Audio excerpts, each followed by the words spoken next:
Tarahamu ibadul mu'minun wa binayatihi wa taufiqihi yahtadul dhallun. Asyhadu an la ilaha illallah wa asyhadu anna Muhammadan abduhu wa rasuluh alladzi la nabiyya ba'dah. Alhamdulillah, kita panjatkan syukur kehadirat Allah Subhanahu wa taala yang telah menganugerahkan beragam nikmat kepada kita semua. Pada pagi hari ini kita dapat berkumpul di lokasi yang sangat indah ini, sangat segar. Dan alhamdulillah tampaknya bapak-bapak, ibu-ibu semuanya sehat. Buktinya bisa berjalan. Tadi jalan kaki dari bawah. Yang tidak jalan kaki tidak mendapat hadiah nanti. Alhamdulillah kita diberi kesehatan, mudah-mudahan kita dapat mensyukuri anugerah nikmat yang diberikan oleh Allah Subhanahu wa taala kepada kita semua. Hadirin ikhwati iman rahimakumullah. Rasulullah sallallahu alaihi wasallam beliau pernah menjelaskan secara singkat namun mengandung satu pengertian yang sangat komprehensif dan mendalam. Rasulullah menjelaskan mengenai hakikat dari din atau agama. Kata Rasulullah, ad-dinun nasihat. Din itu adalah nasihat.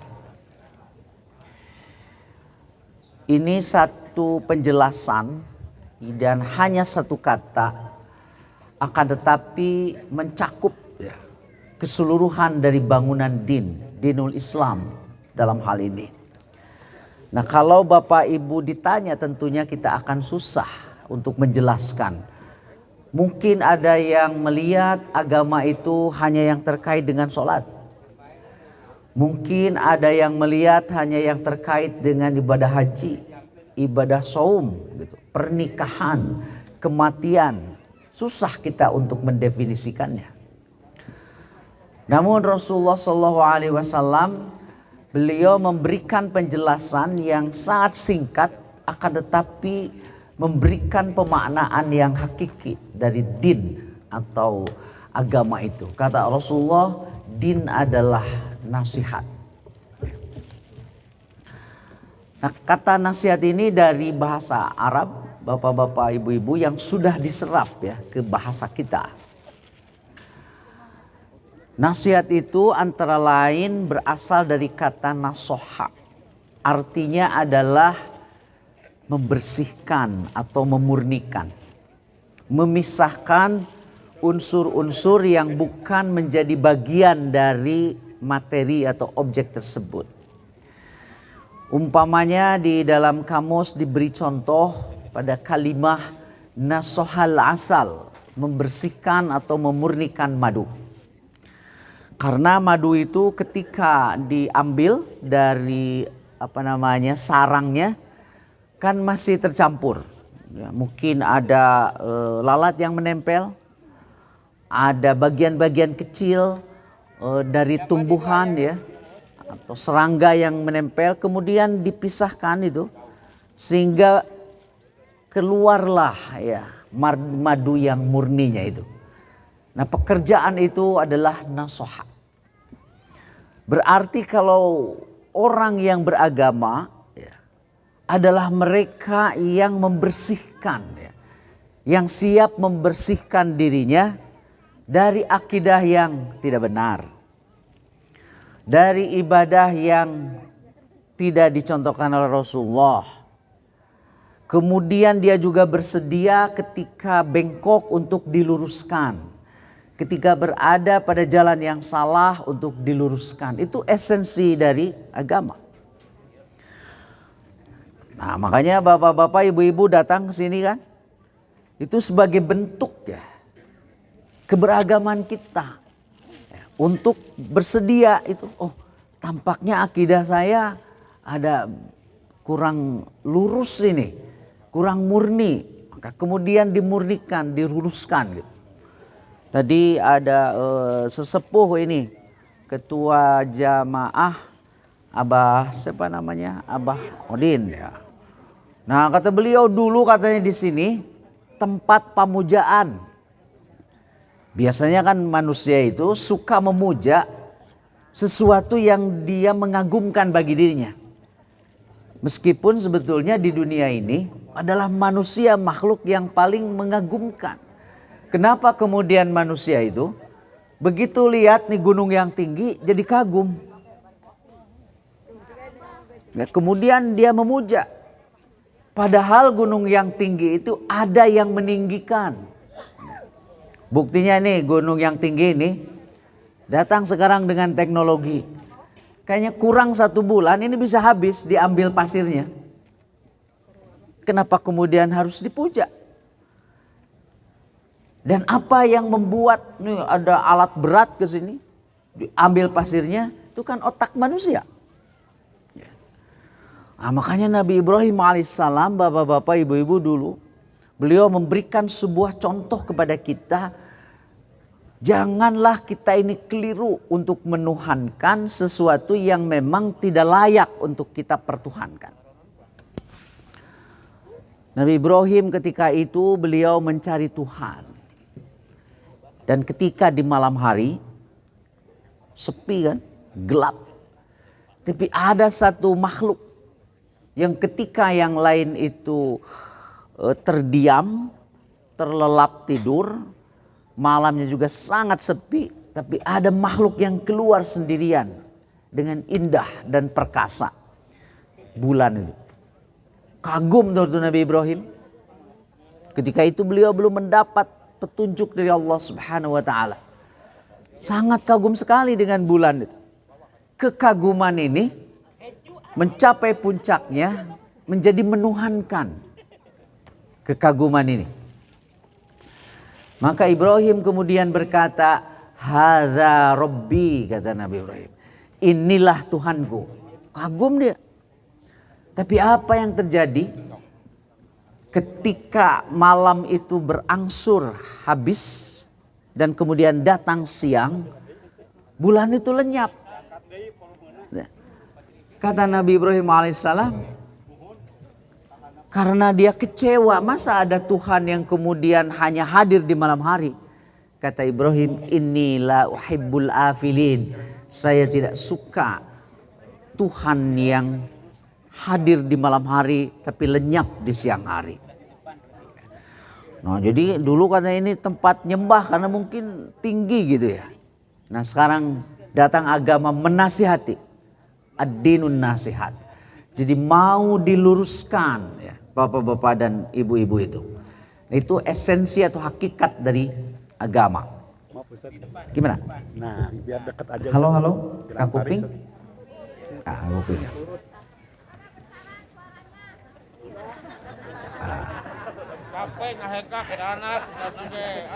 Ya, halo. Tapi insya Allah lah, abdi kan anom kene, jangan capek bah.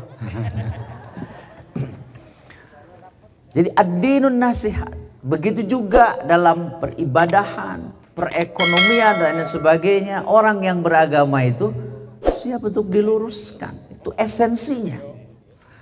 Makanya untuk mengukur keberagamaan seseorang, keberagamaan kita, sampai sejauh mana kita ini mau diluruskan.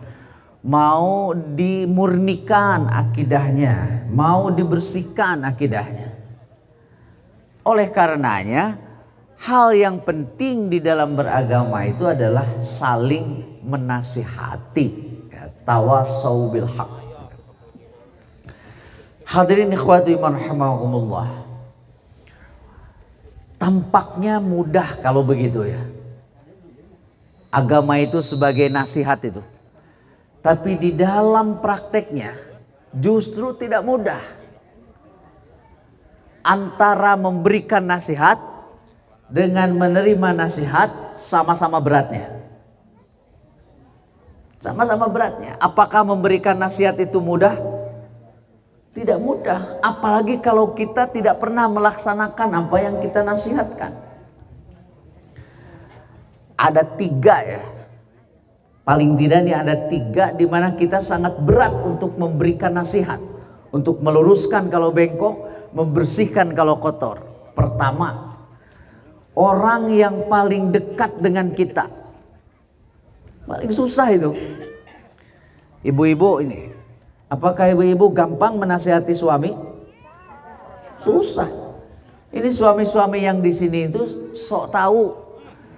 Jadi lalaki mah sok hayang pangnyana bari henteu gitu. Betul kan? Tuh. Ini kan contoh suami-suami yang susah dikasih nasihat yang sini. Ya contoh itu. Susah itu. Istri paling susah menasihati suami. Betul kan? Nah sebaliknya juga, suami juga paling susah menasihati istri. Karena suami itu berpikir, aduh lamun diberi nasihat bisi baeun. Sementara ujian yang paling berat bagi suami teh lamun dibaeudan ku bojo. Kajenting ditinggalkan langsung gitu kan. Itu paling susah. Terus apakah orang tua gampang menasihati anaknya? Tidak gampang. Makanya Rasulullah SAW, bapak-bapak, ibu-ibu, pada awal dakwahnya itu oleh Allah Subhanahu wa taala diperintahkan untuk memberikan nasihat itu kepada yang paling dekat dulu. Jadi yang paling dekat dulu harus percaya kepada kita. Kata Allah Subhanahu wa taala kepada Rasulullah, wa anzir ashiratakal aqrabin. Beri peringatan, beri nasihat kepada kaum kerabat. Kalau suami, istri dulu. Jadi jangan sampai umpamanya saya ini berdiri di mimbar ini, tapi istri saya tidak percaya. Gak berani saya. Jadi saya berani berdiri di sini karena yang paling dekat di rumah saya, yang paling dekat kan istri. Kemudian anak-anak percaya, baru saya berani. Karena meren dilelewe. Jadi tidak boleh mubalik dai itu seperti dukun. Dukun mah justru teraya nu deket nu percaya. Nu kadukun mah nu jarauh. Dan nu deket mah apal modal. Apalan modal. Nah saya jadi ngobatannya padahal kan baheulana teh stres kan gitu. Jadi biasanya dukun tuh stres terus sudah jadi dukun. Yang biasanya dukun mah kan di kampung. Da isinan di kota mah teraya dukun ngangoplang di kota. Praktek dukun jam 16 itu aya. Gak ada itu. Jadi harus yang paling dekat. Yang percaya pada kita itu. Dan itu berat sekali. Itu yang pertama. Yang kedua, tidak gampang memberikan nasihat kepada orang yang ilmunya di atas kita. Susah itu. Jadi mungkin kita ini dari awal sudah minder gitu. Ngeper ya ilmunya di atas kita nih. Itu paling susah. Yang ketiga, juga tidak gampang kita memberikan nasihat kepada mereka yang memiliki kekuasaan. Bisa kekuasaan karena ilmunya yang tadi, karena kekuasaan politik, karena memiliki harta lebih daripada kita hese. Susah heureun kuletah. Ya. Jadi kumaha gitu ya. Padahal kita harus menyampaikan. Jadi dalam hal ini tidak gampang memberikan nasihat, menerima nasihat. Sementara esensi hakikat ya, bagian terdalam dari agama itu adalah nasihat. Nah, tapi kalau di atas kita, kekuasaannya di atas kita, ilmunya di atas kita, hartanya di atas kita, sobi rek teu beueurin kuletah kumaha. Nah ini saya ingin memberikan satu gambaran bapak-bapak ibu-ibu. Ilustrasi, tapi ini bukan berbasis dongeng. Tapi adalah fakta sejarah. Pada masa kekhalifahan ya, Islam di Spanyol. Itu suka disebut sebagai salah satu tahapan dari masa keemasan Islam, the golden age, masa keemasan Islam. Itu di kawasan Spanyol sekarang, dulu diberi nama Andalus. Jadi sekitar Spanyol Selatan sampai dengan ke Portugal gitu ya. Jadi kalau bapak-bapak ibu-ibu nanti ya, ini kan piknik sekarang ke sini. Nanti pikniknya itu ke Spanyol, Napaktilas. Napaktilas, nabung dari sekarang. Nabung bah. Ya, healingnya nabung. Itu orang barat tuh yang nini-nini itu usia 85 tahun piknik. Hari piknik masuk sehat, poho kasusah. Ada siapa? Nah, mata ayah nu teu balik-balik ka imah. Sebab sieun ingat kasusah deui balik ka imah mah terus bae nu gitu. Andalus itu ya mungkin dari kawasan mulainya Malaga ya. Malaga. Terus ada ke Granada, Cordoba itu Spanyol Selatan, Andalus. Ketika Islam hadir di situ, bukan karena manusia-manusianya itu seperti malaikat. Sesuatu yang tidak mungkin dan tidak akan ada manusia seperti malaikat. Ya, jalmi mah jalmi. Dia bisa berbuat khilaf, tapi juga bisa berbuat baik. Jalmi.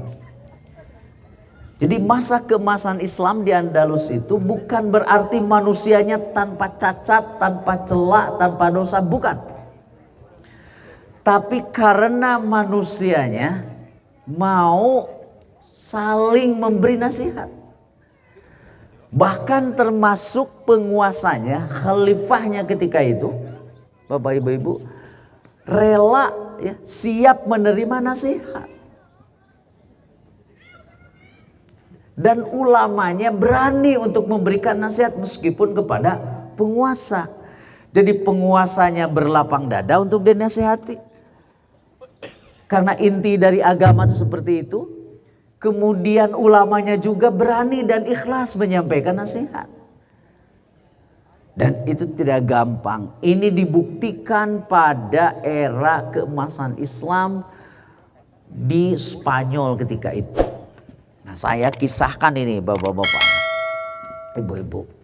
Ketika itu yang memimpin kekhalifahan Islam di Spanyol itu ya. Kan di situ ada dua pusat ya, ada dua pusat kekuasaan, ada satu di Cordoba, satu di Granada. Sampai sekarang itu sisa-sisanya masih ada. Jadi kalau di Granada itu istana merah, sebut dengan Alhambra, karena dibuat itu dari tanah merah ya, mungkin di pegunungan Sierra Nevada namanya. Jadi kayak begini nih, di bukit gini. Di Alhambra itu masih ada, itu udah 1000, mungkin usianya berapa, 1500-an kali ya, sampai sekarang 1300 lah. Kalau tidak percaya nanti bapak-bapak ibu-ibu silakan ke situ, healing ya, ke Granada. Ongkosnya murah ke situ, mahal kene kapal ini paling PP ya mungkin $2.000 gitu. 2.000, cuma 2.000. Akhirnya nganggo angkot di Soreang ke Bandung kan 20.000. Maka itu cuma 2.000. Nah, satu di Granada itu. Dan itu kekhalifahan Islam terakhir yang kemudian ditaklukkan oleh Keisaran Kristen ketika itu. Yang kedua berpusat di Cordoba, sisanya masih ada, yaitu masjid gereja. Nah, disebutnya Katedral Mezquita. Katedral Mezquita, gereja masjid. Karena dulu itu dia gereja, kemudian datang kekuasaan Islam, dibikinlah masjid yang besar di situ. Kemudian setelah itu Islam ditaklukkan lagi sama Kristen sampai sekarang. Makanya masjidnya jadi gereja, sehingga disebut Katedral Mezquita, ya, gereja masjid. Ketika itu khalifahnya namanya Khalifah Abdurrahman An-Nasir, Bapak-bapak Ibu. Dan pada saat yang sama ada seorang ulama yang menjadi guru, panutan, rujukan di situ. Namanya Syekh Munzir bin Sa'id. Di Andalus ketika itu. Nah, pada saat itu Khalifah An-Nasir, beliau sedang sibuk membangun kota Kurtubah. Nah, itu yang namanya Cordoba sekarang itu. Kota Cordoba. Sibuk sekali. Beliau membangun di setiap tempat-tempat yang indah. Ya mungkin kayak di sini nih, bangunan yang tinggi, dibangun ada istana. Sampai sekarang kan orang tuh suka ya. Tempat-tempat bukit-bukit yang tinggi itu. Padahal sur sepuh makan dia teh hara-haraeun. Iya teh kan upami aya longsor segala rupi, tapi manusia itu sangat menikmati ya bangunan di tempat-tempat yang tinggi itu. Kan ningali itu kapal itu. Sangat sibuk Khalifah An-Nasir membangun di tempat-tempat yang indah. Saking sibuknya beliau sudah tidak bisa lagi ikut sholat berjamaah nih Khalifah. Karena sibuk bangun mana-mana. Dan setelah itu bukannya berkurang kesibukan beliau, semakin sibuk. Akhirnya sholat berjamaah sama sekali beliau itu sudah tidak sempat, tidak pernah hadir lagi di masjid. Jadi mungkin hari ini di bukit yang ini, hari berikutnya di tempat sana begitu.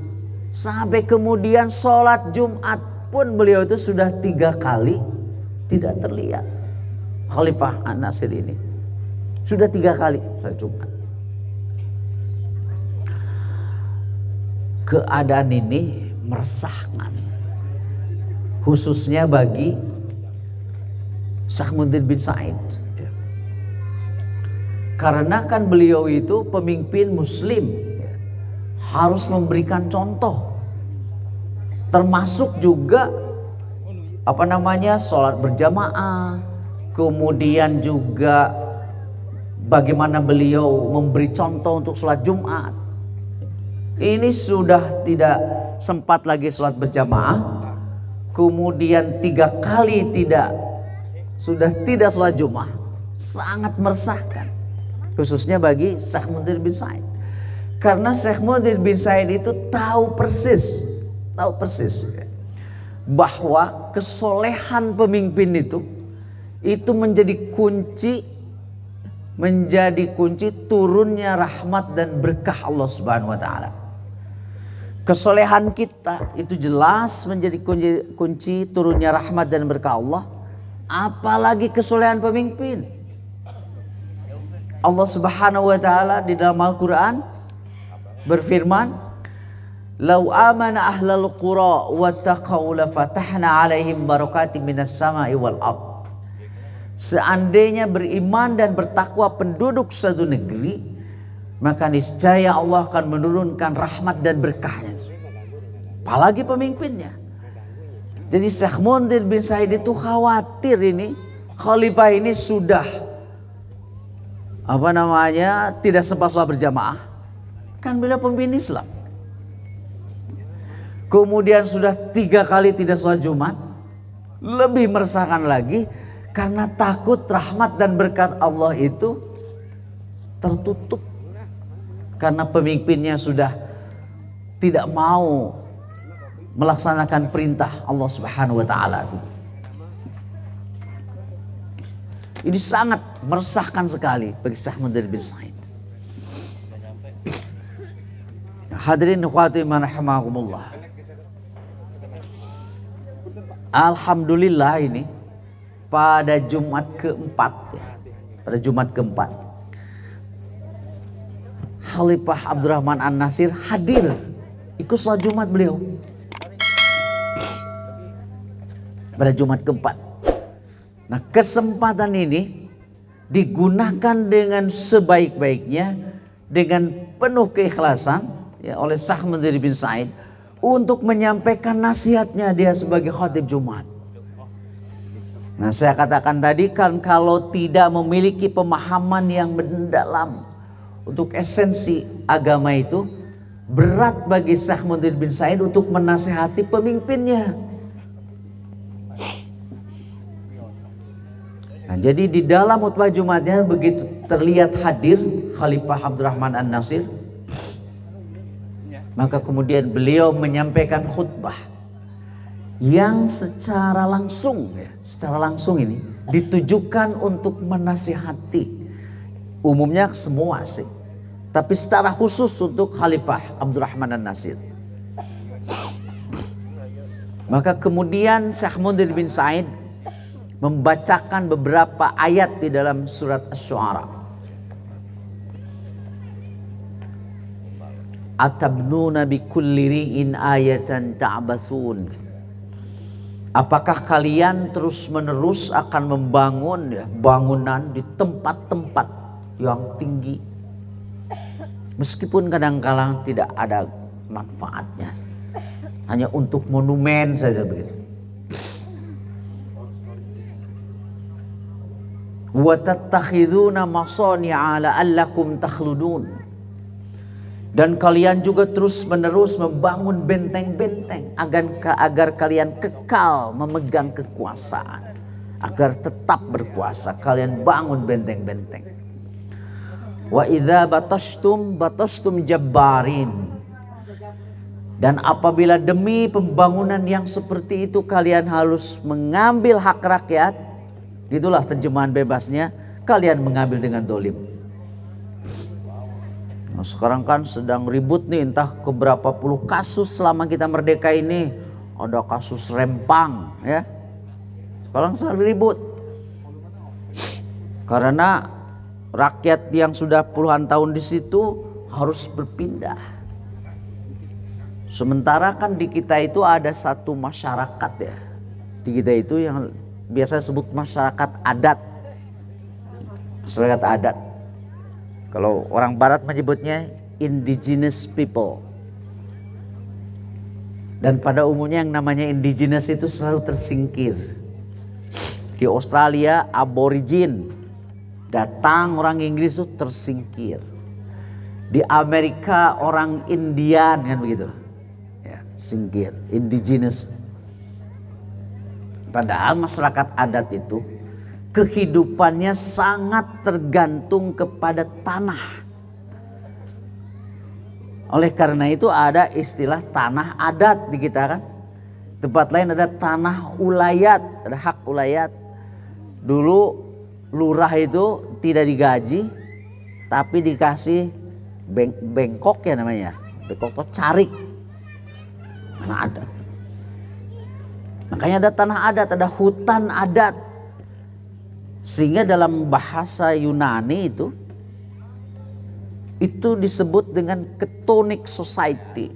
Chthonic itu chthonios artinya adalah bumi.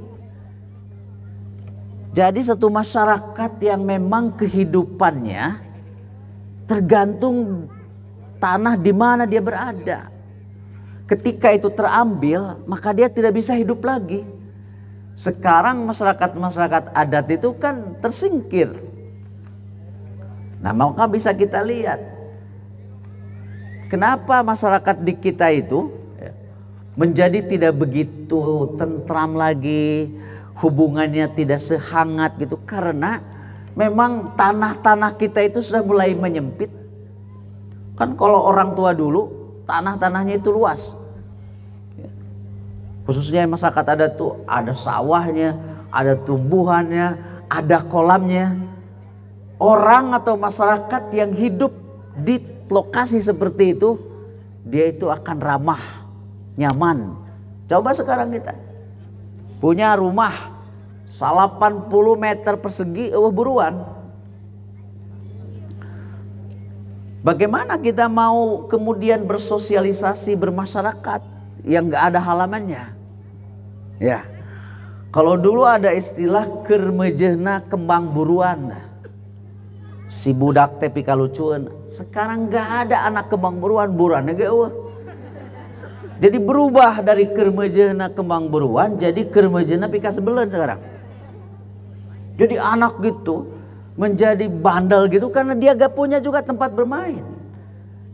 Dan orang tua tidak bisa mengajarkan. Dulu saya diajari sasapu di buruan itu. Dan luas. Di kampung itu biasa punya halaman 300 meter gitu. Sasapu. Makanya adem tuh masyarakat. Kalau di situ ada sawahnya, ada kolamnya, ada tumbuh-tumbuhannya, masyarakatnya itu adem, kehidupannya nyaman. Itu tonic tradition tuh yang seperti itu. Nah tadi itu dibacakan oleh Sahmud bin Sa'id. Apabila kalian harus mengambil hak rakyat, kalian ambil dengan paksa. Wa idza batastum jabbarin fattaqullaha wa ati'un. Takwalah kepada Allah, takutlah kepada Allah dan taatlah kepada kami. Itu nasihat yang disampaikan. Tampaknya semua yang hadir di sholat Jumat itu merasa dan memahami nasihat itu secara khusus ya untuk Khalifah An-Nasir. Dan yang lain juga merasa ini menyindir Khalifah An-Nasir. Termasuk Khalifah An-Nasirnya sendiri juga merasa beliau disindir, tapi secara objektifnya dinasehati gitu. Maka selesai sholat Jumat, Khalifah An-Nasir bertanya kepada putranya namanya Al-Hakam, yang nanti beliau juga jadi khalifah. Kata Khalifah An-Nasir, anakku, bagaimana pendapat kamu khutbah Sahmundir bin Sa'id yang tadi itu? Jawaban anaknya Al-Hakam sama dengan kita kalau dikritik. Pada umumnya manusia itu gak mau dikritik, gak mau. Jadi dalam konteks ini beragama itu tidak mudah ketika kita tidak siap untuk diluruskan. Cara untuk meluruskan itu antara lain ya kritik itu. Ya, semua orang itu gak mau dikritik, apalagi kalau yang pegang kekuasaan itu. Seperti contoh yang tadi lah. Suami itu gak mau dikritik sama istrinya. Istrinya juga gak mau dikritik. Dikritik soal sayur asam kurang gula wae, bau dia. Bau dia. Jadi intinya kita ini sebetulnya tidak gampang untuk diluruskan. Nah makanya dalam konteks ini beragama itu ya dia harus seperti itu. Karena intinya manusia itu pada dasarnya gak mau diluruskan itu. Bahasa yang itunya kritik. Nah jawaban Al-Hakam itu jawaban pada umumnya kalau dikritik. Kata Al-Hakam, ayah bahaya itu Sahmundir bin Sa'id itu. Dia pasti akan melancarkan kritik-kritik terus ke ayah. Lebih baik Sahmundir bin Sa'id itu diusir saja, jangan ada lagi di sini. Nah itu kata anaknya. Tapi yang menarik apa? Yang menarik Khalifah An-Nasir mengatakan begini. Anakku Al-Hakam, kamu salah besar. Kamu keliru. Justru Sahmundir bin Sa'id itu adalah itu sebenar-benarnya ulama. Ulama itu harus seperti dia. Memang ayahmu ini salah. Untuk apa dibela? Saya ini keliru. Apa yang disampaikan oleh Sahmundir bin Sa'id itu benar. Dan harus begitu yang namanya ulama. Dan itu adalah esensi dari keberagaman itu. Seperti itu. Jadi kamu keliru. Inilah kata kuncinya kenapa kemudian Islam itu di Spanyol ketika itu 700 tahun bertahan. Jadi salah satunya karena ulamanya mau menyampaikan nasihat. Berani menyampaikan nasihat. Masyarakatnya termasuk pemimpinnya juga mau dinasehati. Itu kuncinya. 700 tahun Spanyol itu Islam bertahan. Sekarang Islam di Indonesia sampai saat ini kayaknya kalau masuk abad ke-15 sudah 700 tahun. Pertanyaannya, apakah Bapak-bapak Ibu bisa menjamin Islam tetap hadir di bumi Nusantara ini? Belum tentu, tergantung yang tadi. Ulamanya mau nggak menyampaikan nasihat? Berani nggak menyampaikan nasihat? Ikhlas tidak menyampaikan nasihat? Harus ikhlas juga. Tidak boleh ulama itu menasihati atas dasar kebencian, atas dasar kepentingan. Dan kita semua ya harus berani menerima nasihat. Itu kuncinya. Pada umumnya satu kekuasaan Islam itu melorot bahkan kemudian hilang ketika ulamanya tidak menyampaikan nasihat, para pemimpinnya tidak mau dinasihati. 700 tahun Islam di Spanyol itu. Ya. Dan apa yang terjadi? Saya tahun 2017 ya berkunjung ke situ. Itu dari tahun 1400 berapa ya? 470-an sekian gitu. Ya. Islam kan berhenti eksistensinya di Spanyol. Perlu waktu 500 tahun masyarakat muslim di Spanyol untuk kemudian mereka itu bisa membangun lagi masjid.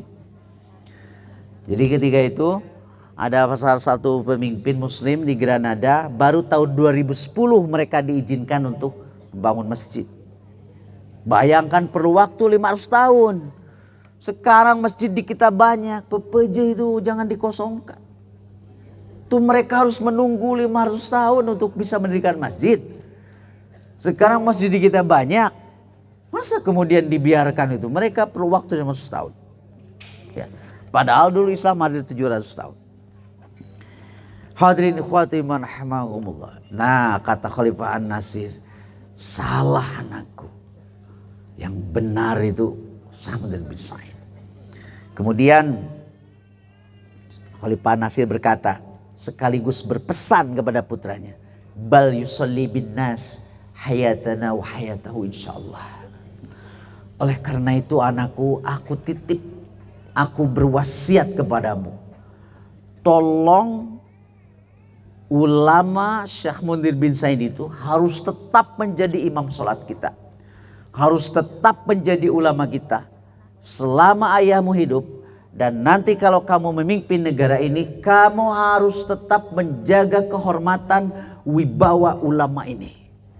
Jangan kau intervensi, ganggu-ganggu mimbar keulamaannya. Biarlah ulama ini memberikan nasihat kepada kita.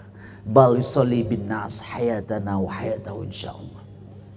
Itulah kuncinya. Hadirin ikhwati rahimahumullah. Tidak lama kemudian setelah kejadian itu, Allah Subhanahu wa taala menurunkan ya, ketentuannya, siklus kehidupan alam. Cordoba dilanda kemarau panjang. Gayana orang nuju usum halodo kan? Nama halodo sasasi wae kan tos sesah cai. Gara-gara urang-urang atuh. Sawah disaeur, susukan di kotoran, gunung di tugaran, ya jantan sesah cai. Bima kasabat aidin nas. Bahkan sekarang itu bapak-bapak ibu-ibu yang menjadi kekhawatiran seluruh masyarakat internasional adalah perubahan iklim yang sangat ekstrim. Bahkan sekarang kalangan ulama Islam sudah turun tangan. Nanti pada tanggal 3 sampai 5 Oktober itu di Jakarta, saya sendiri akan hadir. Itu adalah majelis ya, pemimpin-pemimpin Islam di dunia untuk membicarakan soal perubahan iklim ini, climate change. Jadi laut-laut itu sudah naik ke permukaan karena esnya mencair. Bahkan negara-negara kecil di kawasan Pasifik terancam hilang. Seperti Nauru, Tuvalu, Solomon. Itu kemudian akan hilang. Persoalannya orangnya kemana? Ke negara Bisdaya. Kan hilang tuh pulaunya. Jalmina kan nyara lamet kena. Ngarojai meren. Terus mau diterima sama kita. Maka muncul satu istilah pengungsi, climate change refugees. Kan biasa nunggu sih teh nu perang apa gitu. Ini mah leungit nagarana. Karena mereka negara kecil. Kan ada negara tuh kalau gak salah Nauru. Itu jalannya cuma 60 kilometer. Jadi gas itu langsung kecemplung ke laut. Jadi mereka punya mobil semewah sehebat apapun kur genep 10 kilometer. Itu akibat perbuatan kita yang panas begitu. Panas sekali. Makanya gunung ini harus terus ditanami nih. Nanti kalau ada kegiatan di sini jangan sekali-kali merusak.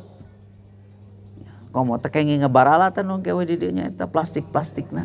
Bapak-bapak ibu-ibu. Dicanak deui. Dicanak deui plastik-plastik karena si plastik ini itu kan baru dia hancur kalau di itu 100 tahun. Beda jeung runtah zaman baheula urang daun cau, daun jati eta mah tereh janten gemuk. Aina plastik mah teu tiasa janten gemuk. 100 tahun baru hancur itu. 100 tahun. Hadirin wa rahimahumullah. Kemarau di Kordoba. Tanaman gagal panen. Hewan-hewan pada mati. Orang sudah kesulitan air. Susah sekali. Pada situasi seperti ini tidak ada seorang pun termasuk pemimpin, termasuk khalifah yang bisa mendatangkan air. Gak ada. Gak ada yang bisa. Termasuk Khalifah An-Nasir sendiri. Gak bisa mendatangkan air.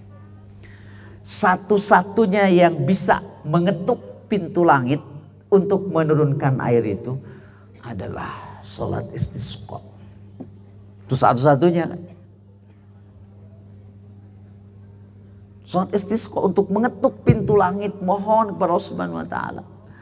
Makanya Rasulullah SAW memberi contoh itu kalau sholat istisqa berdoanya diangkat tangannya tinggi-tinggi. Sampai ketiak beliau aja terlihat berangkat tinggi-tinggi. Mengetuk pintu langit. Karena gak bisa. Setetes air pun kita turunkan. Sebab itu adalah semuanya hak prerogatif Allah. Rahasia Allah Subhanahu wa ta'ala. Wa yunazzilul ghaits itu kapan turunnya hujan itu rahasia Allah Subhanahu wa taala. Khalifah An-Nasir itu bukannya tidak bisa dia melaksanakan dan memimpin sholat istisqa, tapi dia menaon ya nalipak maneh begitu. Sadar diri introspeksi, saya pernah tanpa alasan tidak sholat Jumat 3 kali berturut-turut. Saya meninggalkan dengan sengaja sholat berjamaah padahal tidak ada halangan. Terus sekarang mau mengangkat tangannya tinggi-tinggi memohon hujan. Beliau tuh bertanya, aduh sungguh hinanya diri saya ini. Maka akhirnya Khalifah An-Nasir itu mengutus ajudannya untuk menemui Sahmudin bin Sa'id. Memohon sudilah kiranya ulama ini untuk memimpin sholat istisqa. Maka datanglah ajudan utusan dari khalifah ini.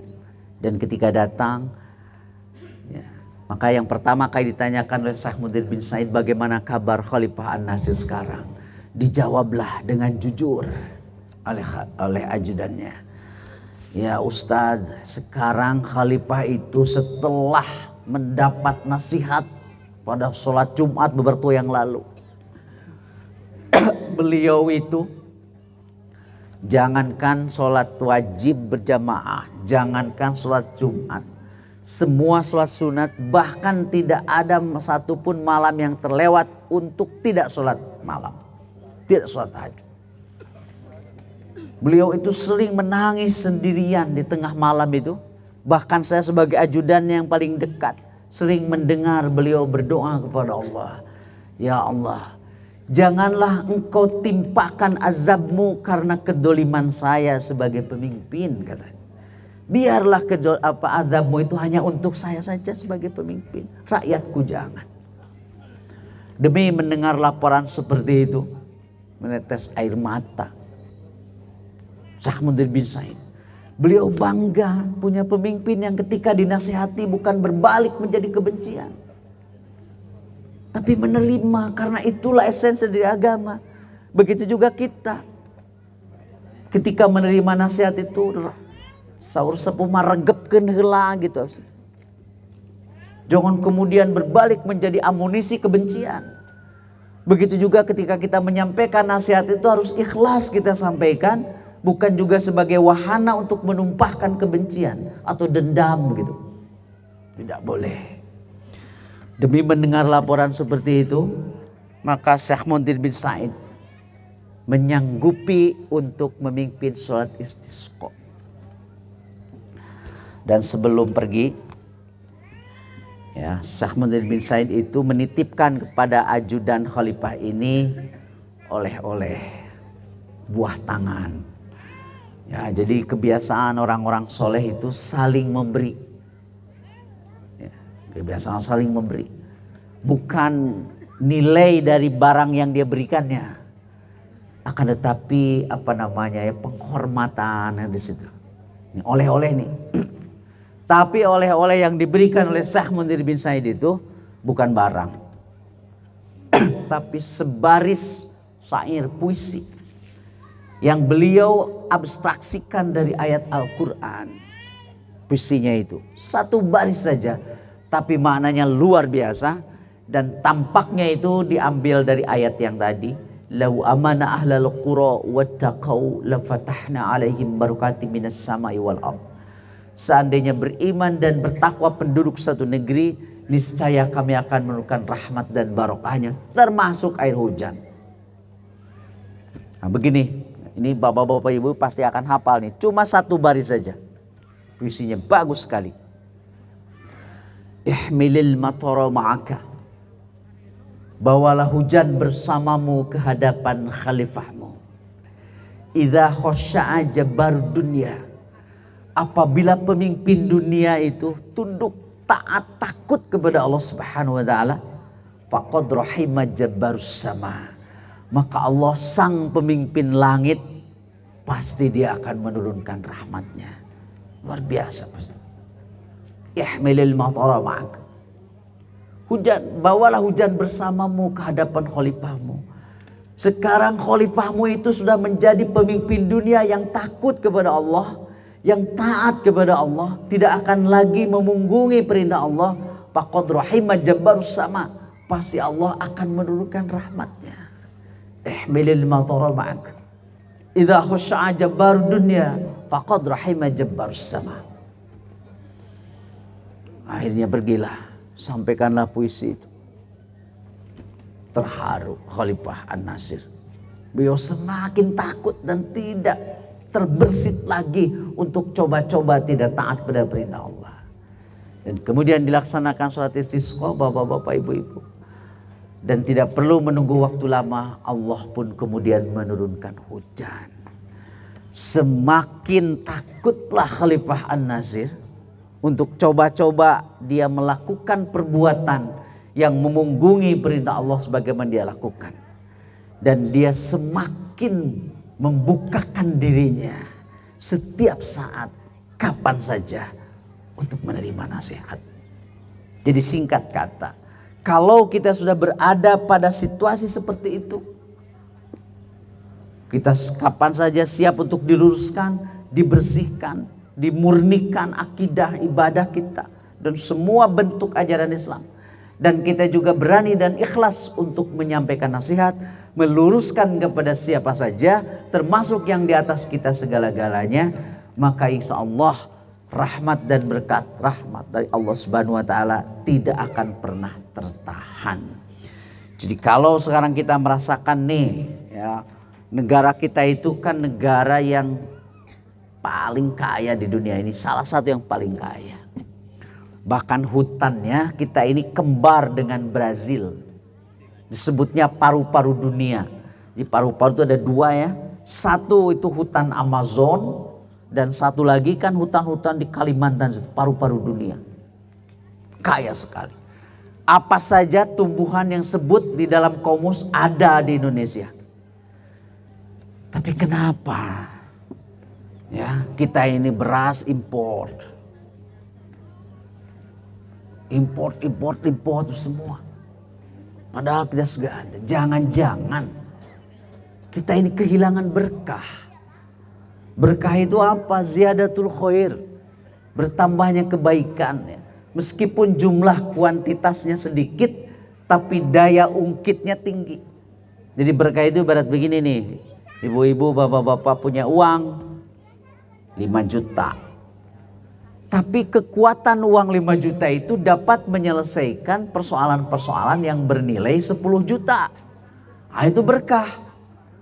Tapi ada begini, punya uang 10 juta, BAKB tapi anger ayah hutang 5 juta, berarti nggak ada berkahnya tuh.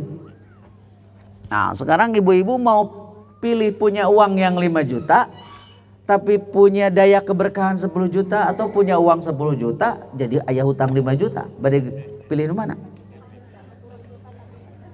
Nah itu mah sanes milih, itu mas milih berkah, itu mas sarakah nih gitu. Keberkahan itu terkait dengan dayanya. Jadi pas dihitung akhir bulan teh, nah hanya utang kabayar, sekolah kabayar, padahal penghasilan kur 5 juta. Nah keberkahan kan? Tapi ayah orang teh penghasilan 10 juta, nah iya can beres, malah jadi hutang. Nah ziyadatul khair itu ya. Nah salah satunya agar keberkahan Allah itu turun kepada kita semua, kita harus betul-betul memahami esensi dari agama, yaitu ikhlas menyampaikan nasihat dan ikhlas juga untuk menerima nasihat.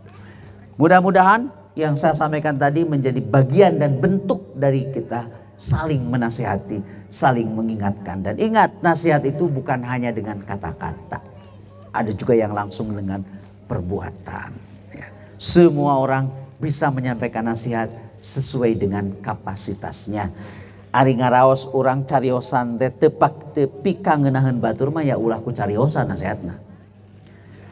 Nasihat tinu beunghar mah ulah ku cariosan, kuduku artos tereh eta mah. Beres aku nu. Jadi nu gaduh artos mah ulah nyarios beres. Nu gaduh ilmu ku ilmu, nu gaduh kekawasaan ku kekawasaan. Jadi nu kekawasaan mah ulah seueur carios, ngedamel we kebijakan-kebijakan gini. Jadi semua bisa menyampaikan nasihat sesuai dengan kapasitas masing-masing. Itulah bapak-bapak, ibu-ibu yang bisa saya sampaikan di tempat yang luar biasa ini. Alhamdulillah kita hangat ya. Ini kan sampai jam 10, matahari itu sehat sekali. Kada seueur moyan ya bapak-bapak, ibu-ibu. Nah ini moyan kita semua sepuh kapungur ge sok aya istilah moe tongong. Poe ini punggung kita harus ini nih sehat ya insyaallah. Ya, mudah-mudahan kita bisa bertemu pada kesempatan yang lain. Semoga Allah Subhanahu wa taala senantiasa membimbing kita dan kita menjadi pribadi-pribadi umat Islam yang sekali lagi ikhlas menyampaikan dan ikhlas menerima nasihat, agar berkah rahmat Allah Subhanahu wa taala senantiasa tercurah kepada kita semua. Aqulu qouli hadza wa astaghfirullahi wa lakum. Assalamualaikum warahmatullahi wabarakatuh.